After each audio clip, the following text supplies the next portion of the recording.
Hello viewers, welcome to my channel. ఈరోజు మనం ఆలుగడ్డ, చిక్కుడుకాయ, మెంతి కూర 3 కలిపి ఒక కలగూర చేసుకుందాము. సో దీనికోసం ముందుగా మనం స్టవ్ పైన ఒక కడాయి వేడి చేసుకొని దాంట్లో కావాల్సినంత నూనె పోసుకొని నూనెలోకి మనం కట్ చేసి పెట్టుకున్న ఆనియన్స్ అలాగే పచ్చిమిర్చి కూడా వేసేసుకొని బాగా ఫ్రై చేసుకోవాలి. జస్ట్ 2 నుంచి 3 నిమిషాలు ఫ్రై చేసుకోవాలి. ఆ తర్వాత మనం కట్ చేసి పెట్టుకున్న మెంతి కూర, చిక్కుడుకాయ, ఆలుగడ్డ మూడింటిని కూడా వేసేసుకొని అది కూడా బాగా కలిపేసుకున్న తర్వాత కావలసినంత పసుపు, ఉప్పు కూడా వేసేసుకొని కలుపుకోవాలి. ఇది వేసి కలిపేసుకున్న తర్వాత మనం మూత పెట్టుకొని ఒక 10 నిమిషాలు హై ఫ్లేమ్లో ఉడకనియాలి.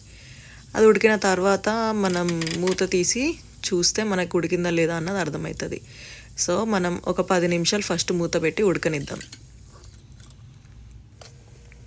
సో 10 నిమిషాలు అయిపోయిన తర్వాత నేను మూత తీసి చూస్తే ఈ మాదిరిగా ఉడికింది కూర. సో ఇప్పుడు దీంట్లోకి మనము అల్లం వెల్లుల్లి పేస్ట్ వేసుకోవాలి. అల్లం వెల్లుల్లి పేస్ట్ నేను ఒక టేబుల్ స్పూన్ వేసుకున్నాను. వేసుకున్న తర్వాత మళ్ళీ మూత పెట్టి మీడియం ఫ్లేమ్లో ఒక 10 నిమిషాలు ఉడకనిస్తా.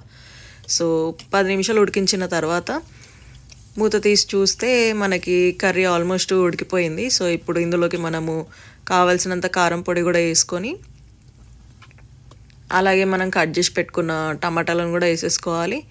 వేసుకున్న తర్వాత వాటిని బాగా కలిపేసుకొని మూత పెట్టి మళ్ళీ ఒక 10 నిమిషాలు మీడియం ఫ్లేమ్లో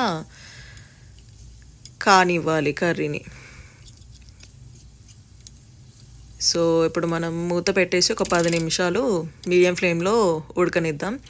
సో 10 నిమిషాలు అయిపోయిన తర్వాత నేను మూత తీసి చూస్తే కర్రీ అయిపోయింది, ఈ మాదిరిగా ఉడికిపోయింది.